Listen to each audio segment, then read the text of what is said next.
I hope y'all can hear me because, I don't really feel like talking loud right now. I'm kind of like feeling like I'm starting to get a headache, but I'm not sure. But it don't matter because I know I got two Advil PMs left if it does come to the forefront.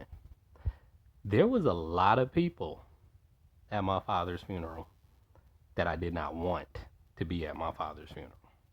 But it wasn't up to me because my sister was in charge of the funeral.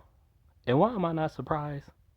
My sister has a history of being friendly with my enemies, which is why I don't really care for her because that's fuck shit to me. If you do fuck shit to me, I don't fuck with you.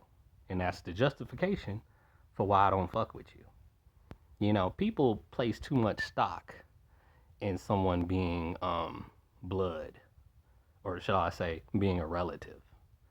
That's why I don't ever say certain words. I don't say family, I say a relative.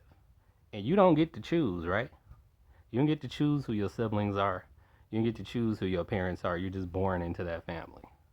That's why I really don't believe when people say you chose that family to reincarnate in. I don't believe that shit. It's certain things about reincarnation I don't buy. I don't believe that shit.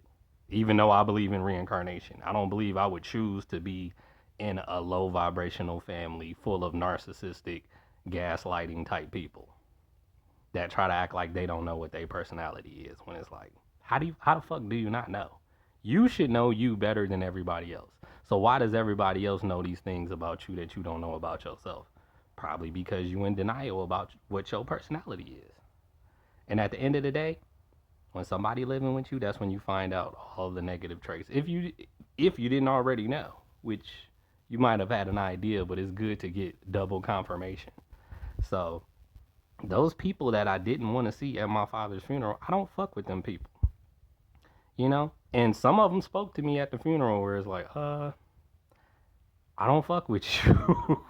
You could talk the whole time, and I'm sitting there quiet. I really didn't have much to say. I'm not one of the people who got up and spoke at my father's funeral. Like I wasn't in the mood. I wasn't feeling it. So it's just like you can talk to me all you want, and I don't fuck with you. I don't fuck with your family. Y'all not a part of my family. And it's easy for me to say that because at the end of the day, I don't agree with me and my siblings not having the same father and shit. Like to the point where I keep saying when I have kids, even though I haven't had any kids yet that I know of, all my children are gonna have the same mother and father. Of course, I'm the father, so I know that one's set in stone. Who the mother's gonna be, I don't know that either. But whoever she is, I'm having all my kids with that one person. I'm not gonna have multiple different baby mamas because I think that fucks your kids up when you really only got one parent that's there all the time. When the other parent, who knows? Who knows? Who knows?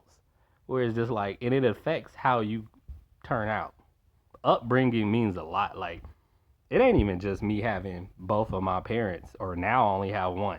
It's the fact that I was in ROTC when I was in Alaska, and which teaches you discipline. Teaches you discipline, right? So ROTC modeled the Air Force. I lived on an Air Force base. So I've always had responsibility and discipline growing up. Babysitting any little nigga who was younger than me. This is another thing that they just get amnesia about.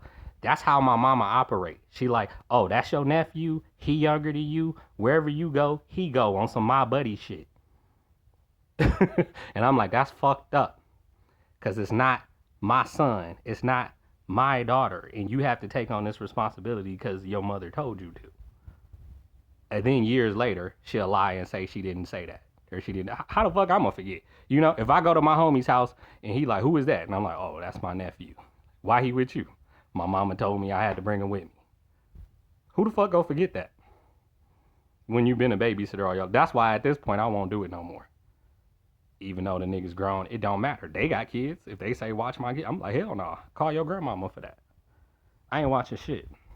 I ain't moving shit because I used to move furniture for the siblings I don't like for my mama and shit. I ain't doing that shit no more either.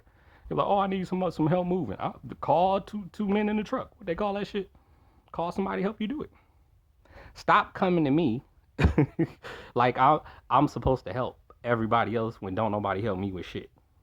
Y'all, I literally been unemployed for what, 5 years? Nobody's helping me look for no job. Nobody's saying, oh, so and so hiring. Nobody do none of that shit with me. So, that's why I say when I become a self-made millionaire, ain't nobody getting shit in this family. Ain't nobody getting shit from me. Don't have your fucking hand out, because all you gonna get is a speech from me of why I don't fuck with you and why I don't owe you shit and fuck you.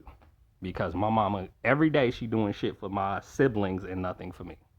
So knowing that, she better hope one of them get rich. Because when it comes to me, she's not getting nothing either. It starts with her as far as you not getting nothing. Then it trickles down to my siblings.